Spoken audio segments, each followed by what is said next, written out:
Hey guys, Shadow of Intent here, and today I just thought I'd do a live commentary for you about some Invasion.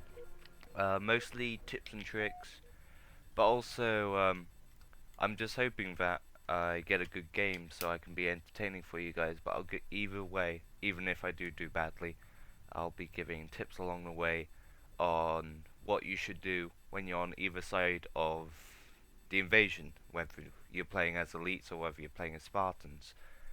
So yeah, um, I just decided to do a live commentary instead of a normal commentary after I just found out that I haven't actually got any decent games of invasion saved. So this is kind of a spur of the moment thing, so I do have to apologize if I do mess up at all or get anything wrong. If I do, then I'll be sure to correct it in the annotations on the video that you'll see when I do make a mistake, so hopefully I won't mess up too badly. Anyway, let's mute that guy so he doesn't annoy us. And you can generally get a good look at how you do when you look at the teams on either ranks. Of course, that's not always necessarily true. It just really means how much time they spent in the game. Like, I've even faced some inheritors, and they've been rather terrible. So, yeah, I mean, it looked like we had a fairly decent team, but they also had some legends as well. So, I think it'll be a pretty even game. So, let's just see how we do. Right, we're playing as elites first, so a very important thing that you want to do first is see if you can try and grab a precision weapon. Like so, because this just gives you a huge advantage at medium to long range over the Spartans. Especially seeing as they have a pistol that can actually still headshot you, then it's very important that you have a weapon that can actually do the same as well. See, just because I had a precision weapon, I was able to take him out super easily once I dropped the shields. And also another important thing, when you see multiple people get in the zone like that, there's no point in you staying in it. It doesn't go faster when there's more people in it. It still goes down at the same speed, so it's better that you defend rather than all of you just standing around in like a cluster, because that way you can get naded perfectly.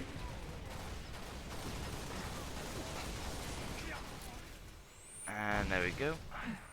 Now that we captured the first base really easily, then we can move on to the second.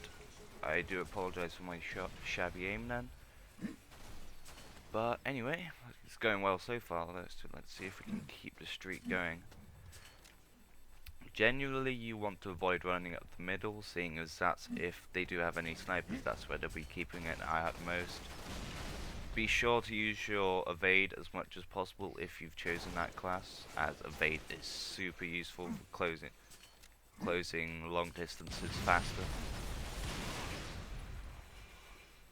And generally, what you want to do is push up alongside your team.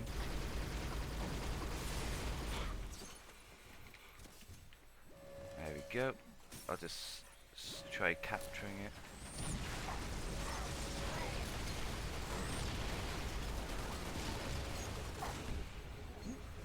Right, see things are going south quickly, so just pull out there. There's no point in you just dying, because it's a long walk back basically, and it's just worth it. You take the time just to pull out and regain your shields and everything, rather than staying in the zone and risking dying. Because this way you can get two people in the zone like so, and yeah, it is just much better just to take the time to pull out. Alright, let's see if we can actually capture this zone.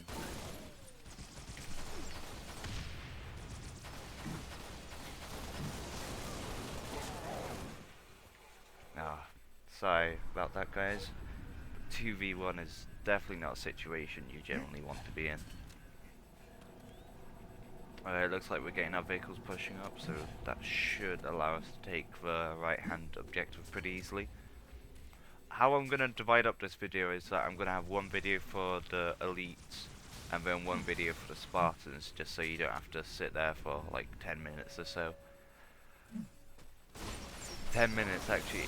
Normally games are like around like 20 minutes, so I put myself in a bad situation.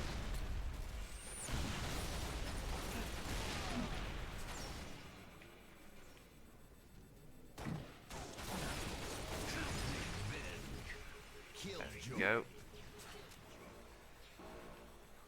Alright, let's see if we can actually get to this now. As you should know if you play Invasion at all, if you get marker to... oh crap, don't want to be in that situation. See, this is why Evade is super useful. You can use it to completely outdistance yourself from the Spartans really easily. And whilst I don't really like using a plasma pistol in situations like that, if that guy hadn't come up behind me, I think I probably could have won. So it's just useful if you need to drop their shield super quickly.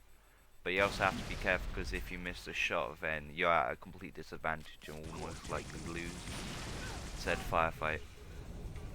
Oh, damn, that guy did a good nade. Anyway, like I was saying before, if you get the zone to below 7 and fail to capture it, oh dear.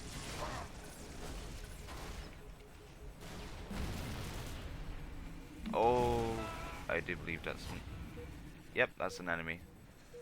Right, he's low health, so I should just be able to grab this focus rifle and take him out. No hassle.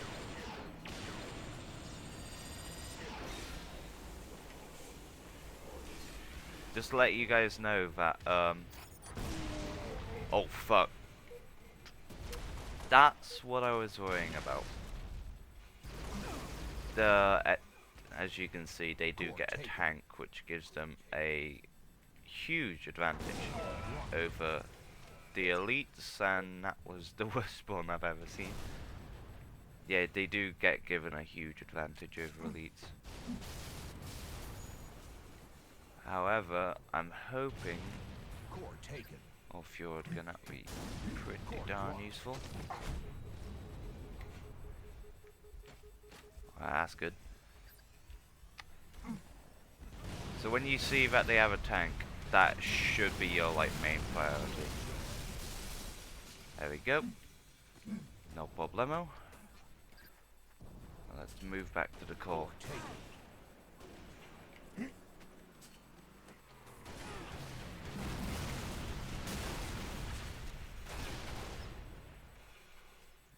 Right, where's our core? Right. It is very important that you try and stay with the core as much as possible. If you have drop shields, then when you see him getting shot, just deploy them in front of him so it covers him for a bit. And if needs be, then he can stay in there. And oh shit. Although it isn't necessarily, you don't necessarily have to like sit right alongside the core carriers. Either way, if like someone with rockets comes up, then you're both like an easy target, and there's no point in you dying if you won't even like manage to protect them.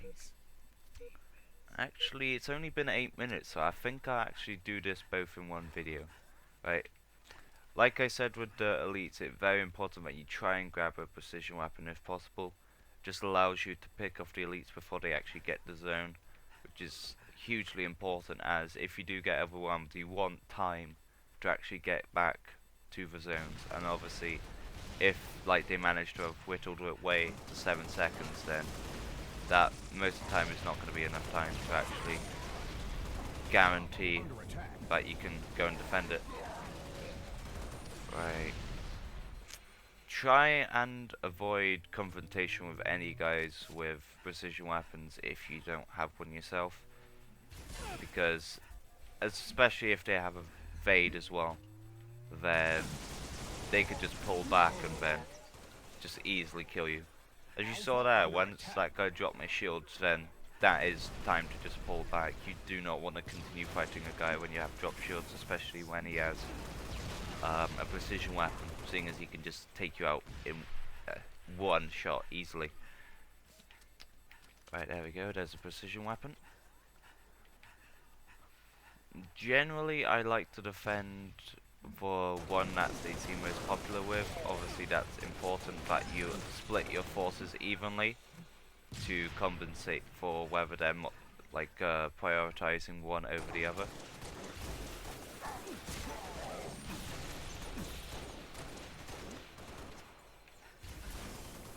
There we go. Right.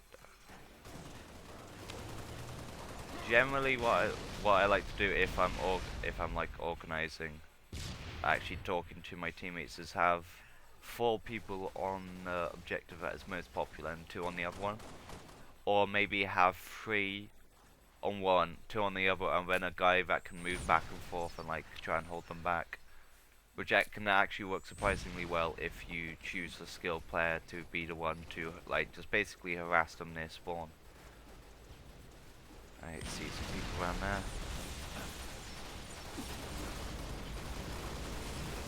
No problemo. And no problemo. See, just having a precision weapon that just allows you to like outclass like most of the enemies.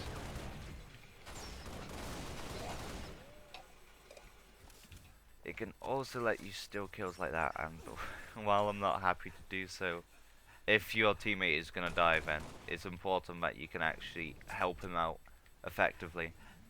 So a precision weapon is just a must on the first stage. On any stage, really. I don't really think I'm going to be able to cover the points of the later stages, but really the same thing applies, especially with the second stage.